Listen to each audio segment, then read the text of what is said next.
Subscribe now and press the bell icon. Never miss an update. तो जैसा कि हमारी सीरीज चल रही है इम्पोर्टेंट क्वेश्चन आंसर की, और ये क्वेश्चन जो है ऑन डिमांड, जैसा कि मैंने बताया भी कि ऑन डिमांड और जो हमारे पब्लिक एग्जाम है उनके लिए बहुत इंपॉर्टेंट है ये। और ये सीरीज में हम बात करने वाले हैं, ये जो भी चल रहा है ये चैप्टर वाइज भी है, साथ में सीरीज है क्वेश्चन की, जो सीरीज आपके एग्जाम में क्वेश्चन आने वाले हैं उनकी है ये।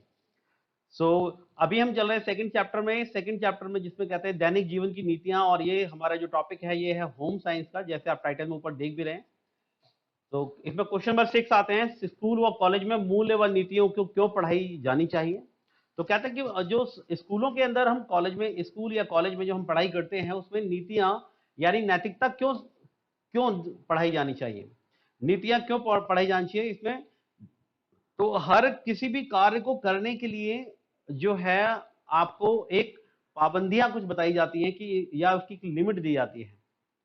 वैसे ही हर काम को करने के लिए आपको पाबंदियां या उसकी नीतियां या उसके रूल रेगुलेशन समझाए जाते हैं। जैसे स्कूल और कॉलेज में विद्यार्थी अपने आसपास पर्यावरण और प्रभावी शैक्षिक प्रबंधन की कला सीख सकता है, और इसको सीखने के बाद घर व कार्यस्थल पर अनुशासन बनाए रखने के लिए हमें कुछ विशिष्ट कार्य नीतियों को विकसित करने की आवश्यकता होती है। और इन कार्य नीतियों को हम किसी भी कार्य को अपनी क्षमता अनुसार या साफ या न्यायपूर्ण व पक्षपात रहित तरीके से कर सकते हैं। ये नीतियां सौहार्दपूर्ण कार्य व वातावरण विकसित करने के लिए उत्साहित करती हैं, जहां प्रत्येक व्यक्ति एक दूसरे के सहारे भरोसे का आनंद उठा सकता है। यानी कि ये नीतियां अगर हमें समझ में आ जाती हैं तो इससे हम समाज में एक अच्छा वातावरण पैदा करते हैं, और साथ में इन नीतियों की वजह से हम बाद में इंजॉय भी करते हैं, क्योंकि हमारे साथ में जो लोग होते हैं उनमें भी यही नीतियां होती हैं। तो अगर किसी कार्य को अगर मैं उस समय नहीं कर पा रहा हूं अपनी क्षमता के अनुसार, तो मैं किसी और की क्षमता का यूज करके यानी इस्तेमाल करके उनकी कार्य नीतियों के अनुसार कार्य करके मैं अपने आप को फ्री कर सकता हूं। आगे हम बात करते हैं कार्य से संबंधित प्रमुख नैतिक समस्याओं का समस्याएं क्या होती हैं। तो जब भी हम कहीं कोई कार्य करते हैं तो उसमें हमारे पास कुछ समस्याएं आती हैं। उन समस्याओं की अगर मैं बात करूं तो वो समस्याएं कार्यस्थल पर क्या क्या हो सकती हैं, ये है हमारा क्वेश्चन। तो इस क्वेश्चन यानी प्रश्न में हमें समझना है, जिसे इंग्लिश में कह सकते हैं मेन एथिकल प्रॉब्लम। तो सबसे पहले हम बात करते हैं वेस्टेज ऑफ रिसोर्स, यानी कि उपलब्ध साधनों का अपव्यय। जो हमारे पास उपलब्ध साधन होते हैं उनका हम सही इस्तेमाल नहीं करते हैं, बल्कि उनका गलत इस्तेमाल कर लग जाते हैं। जैसे टेलीफोन, कई बार हम ऑफिस में देखते हैं कि ऑफिस में हमारे पास कई बार फोन होते हैं, और उन फोन का हम यूज जो है वो अपने अपने ऑफिस के ना करके अपने पर्सनल के लिए कर रहे होते हैं, या ऑफिस के साथ में हम अपने पर्सनल चीजों के लिए भी हम उस फोन का इस्तेमाल कर रहे होते हैं, जो कि हमारे उस ऑफिस के लिए ही मिला होता है। अब बात करते हैं कि, और बहुत सारे लोग ये जानते हैं, साथ में हम बात करते हैं कि कई बार गाड़ी मिली होती है जो कि हमारे ऑफिस के यूज के लिए होती है, लेकिन हम उसको पर्सनल यूज कर रहे होते हैं। पीने के पानी का नल खुला खुला छोड़ देते हैं। बिजली व पंखे, कई बार हमारी अगर लाइट चली जाती है और आपने ऑन किया था तो उसको बंद करना भूल जाते हैं, या फिर कई बार हम ऑफिस से ऐसे ही चले जाते हैं और पंखे यानी कि वहां की जो बिजली है वो उसको यूज हो रहा होता है उसका, और वो सब खुले छोड़ देते हैं हम। दफ्तरों में कागज की बर्बादी बहुत करते हैं, जब मन में आता है जो प्रिंट कर लेते हैं, जो चाहिए उसको प्रिंट कर लेते हैं। हम उसकी केयर नहीं करते कि ये जो पेपर है हमारे ऑफिस के पेपर हैं और इनको हमें वेस्ट नहीं होने देना है, लेकिन हम उसकी परवाह ना करके अपनी पर्सनल चीजों में भी उसको हम यूज करते हैं। और जैसा कि हमने अभी देखा कि इस तरह की जो दिक्कतें हैं ऑफिस में कार्य करने में वो आती ही हैं। अब हम बात करते हैं अनेक कार्य स्थिति में मौलिक और कार्मिक का उचित संबंध। कहते हैं कि नियमों के साथ साथ विधि विधानों का अवमानना करना है, कि जो हमारे रूल रेगुलेशन होते हैं उनको भी कई बार ऑफिस में नहीं माना जाता है। अब ऐसा क्यों होता है इसकी बात करते हैं। कहते हैं कि कई बार पदोन्नति के बिना, क्रम के बिना, यानी कि आपका पद नहीं है वहां पर और तब भी आपको वो चीजें दे दी जाती हैं, उनके कारण हो सकता है प्रबंधन का सही ना होना, या फिर उसका व्यवहारिक रूप में पक्षपात हो जाना। यानी कि मेरा अगर कोई फेवरेट पर्सन है तो मैं उसको अपने साथ जोड़ लेता हूं, जबकि या अपने उसको पहले पद दे दिया जाता है, या फिर निम्न वर्ग, जो निम्न वर्ग होता है उसको दैनिक भत्तों पर काम करने वाले कर्मचारियों को उनका अधिकार न देना। तो कुछ इस तरह की जो प्रॉब्लम है उसकी वजह से वहां पर रूल रेगुलेशन को लोग मानना बंद कर देते हैं। आगे हम बात करने वाले हैं कर्मचारी कई बार की लिंग, जाति या शारीरिक विकलांगता के आधार पर लोग भेदभाव करते हैं, और इन भेदभाव के कारण यहां लोग जो है एक दूसरे की रिस्पेक्ट करना बंद कर देते हैं। बच्चों और महिलाओं को एक ही प्रकार के काम दिए जाते हैं पुरुषों पुरुषों की अपेक्षा, लेकिन उनको पुरुषों की अपेक्षा पैसे कम दिए जाते हैं, जबकि पुरुषों को पैसे ज्यादा दिए जाते हैं।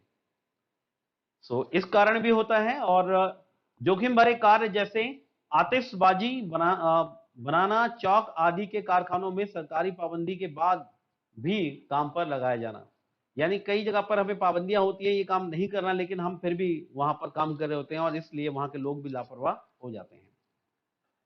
कार्य के प्रति अनादर होना, कई बार हम अपने काम जो हम काम कर रहे हैं उनके प्रति हम रिस्पेक्टफुल नहीं होते हैं, ऐसा क्या कारण होता है उसके बारे में बात करते हैं। तो हम बात करते हैं इसका सबसे पहला जो कारण है वो है, कहते हैं इसका कारण यह है कि हमारे समाज में कई प्रकार के कार्यों को ऊंचा समझा जाता है और कुछ कार्यों को बहुत नीचा समझा जाता है, और उसी के अनुसार वहां पर उन कार्यों में वेतन में भी सस्ता होता है और कई कई कार्यों में वेतन बहुत महंगा होता है। तो ये भी एक कारण है जिसके कारण ऐसा लोग सोचते हैं।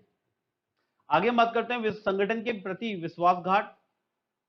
कई बार लोग संगठन जो है उसके साथ में विश्वासघात करते हैं। कैसे? मान लीजिए कि एक रासायनिक इंजीनियर है और अपनी कंपनी की कोई गोपनीय फार्मूला जो है वो किसी दूसरी कंपनी में जाकर के उसको दे देता है ताकि उसे उस पर अतिरिक्त धन की प्राप्ति हो जाए। तो ये भी करना गलत है, और इसकी वजह से कंपनी का वो जो फॉर्मूला है वो कोई और कंपनी बनाने लगती है, यानी कि उस कंपनी का वो फॉर्मूला किसी और कंपनी को मिल चुका। तो इसका कारण भी होता है कई बार लोग अपनी ही कंपनी से विश्वासघात करते हैं।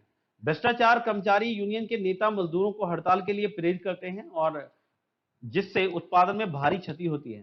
तो इनमें से यह भी एक कारण है कि कई बार जो यूनियन के नेता होते हैं या लीडर होते हैं वो भी ऐसा काम करते हैं जिससे कंपनी को बहुत नुकसान होता है। आगे हम बात करते हैं अनियमितता की इरेगुलरिटी। इरेगुलरिटी का मतलब होता है कि किसी काम को आप रेगुलर ना करना या फिर उसको अलग रेगुलर ना होने देना। तो प्रत्येक कार्यालय में हर काम को रेगुलर किया जाता है, उसमें कई बार किसी भी उचित कारण के बिना कार्य से अनुपस्थित रहते हैं लोग। ये भी एक कारण बन जाता है। इसी प्रकार से कुछ लोग आदत या अधिकार पूर्ण रूप से देर से आते हैं और जल्दी वापस जाना चाहते हैं, ऐसा भी होता है। और कई बार हम कहीं जॉब करते हैं तो हम सोचते हैं कि ठीक है हमें जाना है, बट हम जानबूझकर लेट होते हैं या फिर जानबूझकर वहां से जल्दी निकल जाते हैं। अपने काम में हम लेट पहुंच करके और जल्दी निकलने की कोशिश करते हैं, ये भी आदत हमारी हो जाती है। कुछ कर्मी काम के समय भी अपने स्थान पर अनुपस्थित रहते हैं, यानी कहा कुछ लोग ऐसे होते हैं, कुछ कर्मचारी ऐसे होते हैं जो लोग काम करने की जगह पर भी वो काम करने जाने के बावजूद भी वो अपनी सीट पर या अपनी जगह पर उपस्थित नहीं होते हैं, और ऐसा उदाहरण अक्सर आप बैंकों में देख सकते हैं।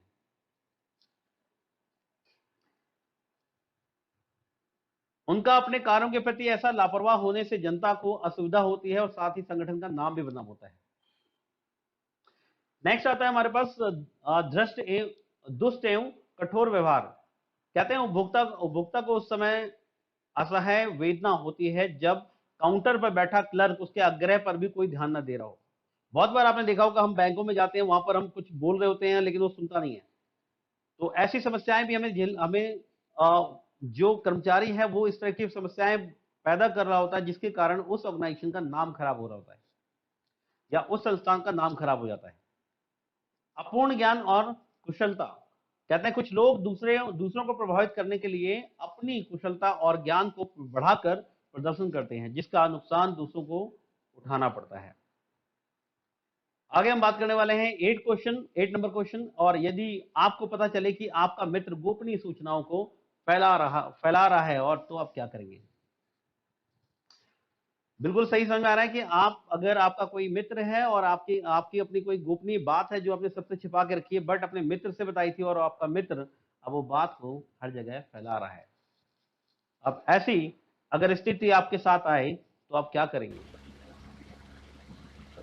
मैं जानता हूं कि आप क्या सोच रहे होंगे, पहले आप उसका गेम बजाने की सोच रहे होंगे, बट ऐसा नहीं है, क्योंकि आप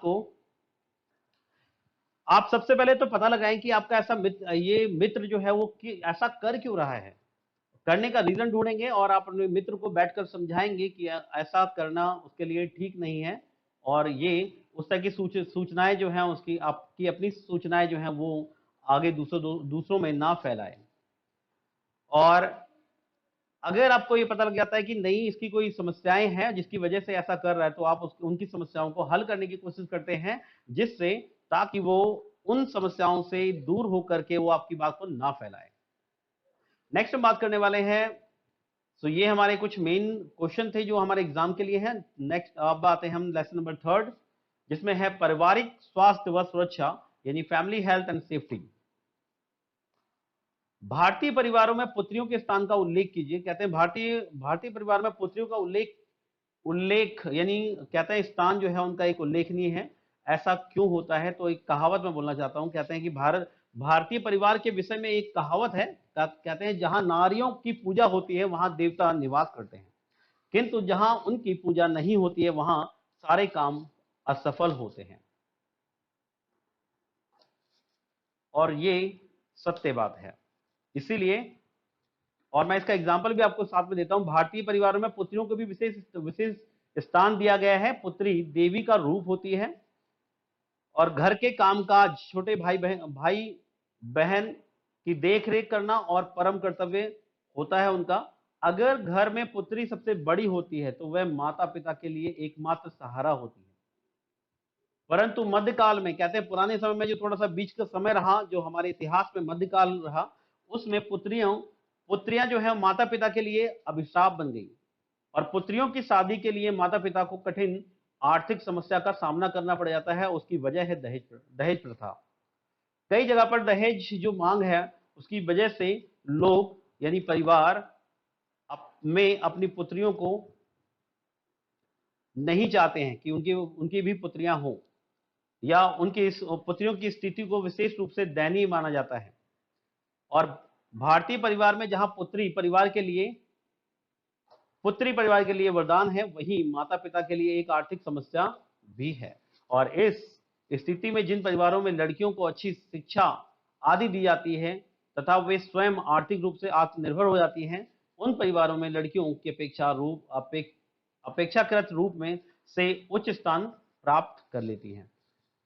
यानी कि अभी अगर मैं इस क्वेश्चन के आधार पर अगर मैं बात करूं तो यहाँ पर पहले ऐसी सोच हुआ करती थी कि पुत्रियों को दहेज प्रथा, इस तरीके से उनको एक मानसिक तनाव बन जाता था कि शादी करते समय हमें बहुत सारा धन देना पड़ेगा, और वो धन हम कैसे लेके आएंगे या हमारे पास कैसे होगा। लेकिन आज समय बदल चुका है और लोग अपने पुत्र या पुत्रियों दोनों को शिक्षा प्रदान कराते हैं, और अगर शिक्षा प्रदान कराते हैं तो उसमें उनके लिए ये जो बर्डन है उनके सर पर, मानसिक जो समस्या उनके लिए बन जाती है, आर्थिक समस्या जो मानसिक बन जाती है, वो खत्म हो जाती है, क्योंकि बच्चे आपके आत्मनिर्भर बन जाते हैं। नेक्स्ट हम बात करते हैं संयुक्त परिवार में मुखिया के कर्तव्यों को उल्लेख कीजिए। तो जो संयुक्त परिवार होता है उनमें मुखियों की बात करें तो उसमें संयुक्त परिवार का मतलब होता है जब हम एक ज्वाइंट फैमिली होते हैं, जब हम एक साथ जुड़ के रहते हैं, यानी कि जहां पर दादा दादी, मामा मामी, चाचा चाची, ये सभी लोग होते हैं, उसे हम कहते हैं कंबाइंड परिवार, यानी कि ज्वाइंट या फिर संयुक्त परिवार। और उसमें मुखिया के कार्य क्या होते हैं? मुखिया का एक बहुत अहम रोल होता है, क्योंकि मुखिया ही जो होता है वो मुखिया के जो कर्तव्य होते हैं वो बहुत अहम होते हैं। भारतीय संयुक्त परिवार में सबसे सबसे अधिक आयु वाले पुरुष को परिवार का मुखिया माना जाता है। जैसे हमारे घरों में हम देख सकते हैं दादी या दादाजी या नाना या नानी जी।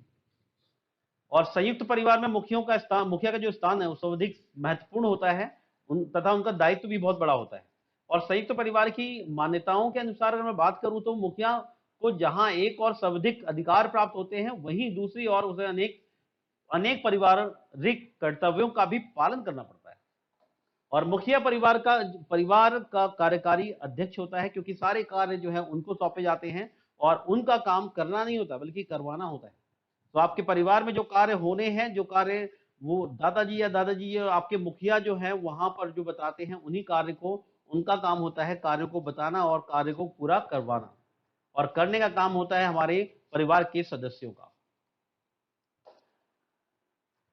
तथा जब भी हमने देखा होगा कई बार कि हमारे परिवार में कोई संबंध या सब कई सदस्यों का जो संबंध हम बच्चे की शादी करानी है या अपने बेटा या बेटियों की शादी कराते हैं, तो हम दादी या दादाजी को लेके जाते हैं। जो हमारा मुखिया होता है वो डिसाइड करता है कि हमारे घरों में इसके साथ में हमारा रिश्ता होगा या नहीं होगा।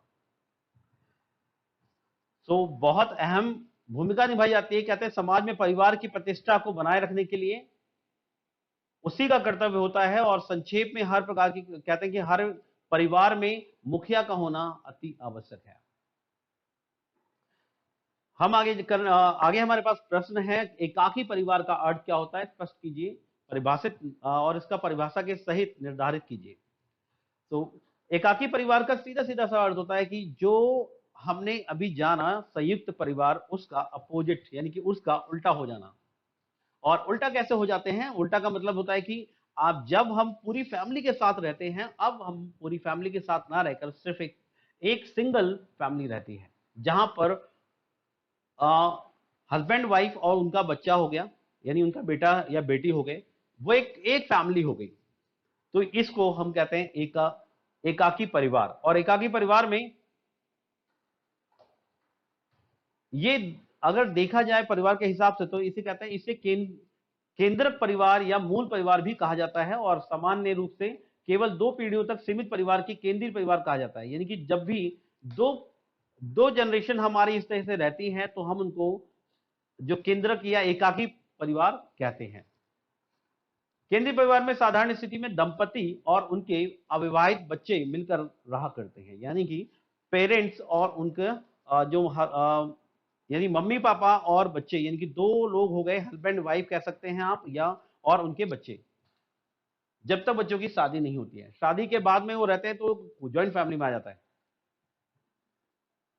कहते हैं कि आपके परिवार का आकार छोटा होता है और सदस्यों की संख्या कम होती है। भारतीय समाज में गांव की तुलना में नगरों की, जो गांव की तुलना में अगर मैं बात करूं तो गांव में आपने अपने अक्सर देखा होगा कि आपके दादाजी भी हैं, दादी जी भी हैं, सभी लोग हैं। लेकिन यहां पर जो इसकी मैं बात करूं कि शहरों की बात करूं तो शहरों में ऐसा नहीं होता है, क्योंकि शहरों के अंदर जो परिवार होता है वो सिंगल होता है, यानी कि उसमें सिर्फ हस्बैंड वाइफ और बच्चा होता है, या फादर मदर और उनका बेटा या बेटी। भारतीय समाज में गांव की तुलना में नगरों में एकाकी परिवार अधिक पाए जाते हैं। बिल्कुल सही है कि हमारे गांव की अपेक्षा नगरों में बहुत ज्यादा फैमिली सिंगल पाई जाती है, यानी एकाकी पाई जाती है। और एकाकी परिवार के सामान्य सामान्य अर्थ को जान लेने के उपरांत इसकी परिभाषा भी प्रस्तुत करना अनिवार्य है। और कहते हैं आग वर्ण तथा निम्न काफ ने एकाकी परिवार को इन शब्दों में परिभाषित किया था। कहते हैं कि परिवार न्यूनाधिक अंशों में एक स्थिर समिति है, जो पति और पत्नी तथा उसके बच्चों अथवा बिना बच्चों तथा पति व पत्नी में से कोई एक और उनके बच्चों से मिलकर बनता है।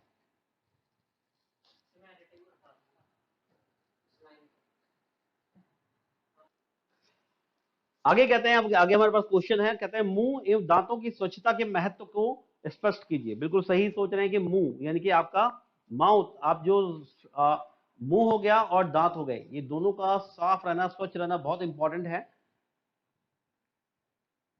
मुंह और दांतों की स्वच्छता का महत्व, शरीर की स्वच्छता में मुंह तथा दांत जो हैं, इसमें उपस्थित दांतों की स्वच्छता का अपना एक महत्व है, क्योंकि मुंह गुहा में स्थित विभिन्न अंगों में जीभ, गला और सामान्य प्रक्रियाओं से ही साफ हो जाते हैं। जीभ गला जो है, क्योंकि हम बोलते हैं और कुछ खाते पीते हैं तो वो जीभ जो हमारी साफ हो जाती है, लेकिन साधारण कुल्ले आदि करने से मुंह साफ हो जाता है। तो इसलिए कुल्ला जो है वो करते रहना चाहिए। कहते हैं किंतु दांतों की विशेष स्वच्छता आवश्यक होती है। भोजन को चबाते समय भोज्य पदार्थों के कण दांतों के मध्य में, यानी कि दांतों के बीच में जो है फंस जाते हैं, और फंसने के कारण जो है भोजन के कण सड़कर दुर्गंध पैदा करते हैं और आपके मुंह से बदबू आने लग जाती है।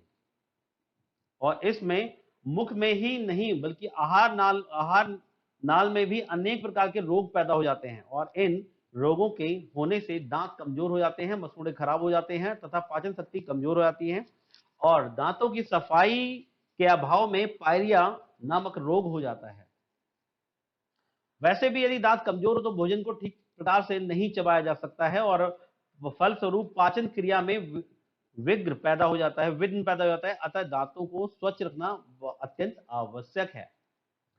नेक्स्ट हम बात करने वाले हैं बालकों को स्वच्छ रखने की आदत आप कैसे सिखाएंगी या सिखाएंगे।